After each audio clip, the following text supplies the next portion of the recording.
do torcedor. Deixa o jogador jogar, pois quem joga o jogo é jogador.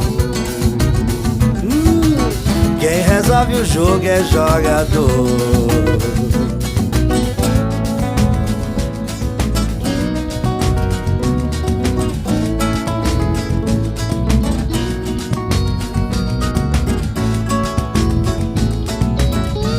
Quando a bola vinha ele já sabia onde ela ia cair, se antecipava, no peito colava e ela rolava de rir.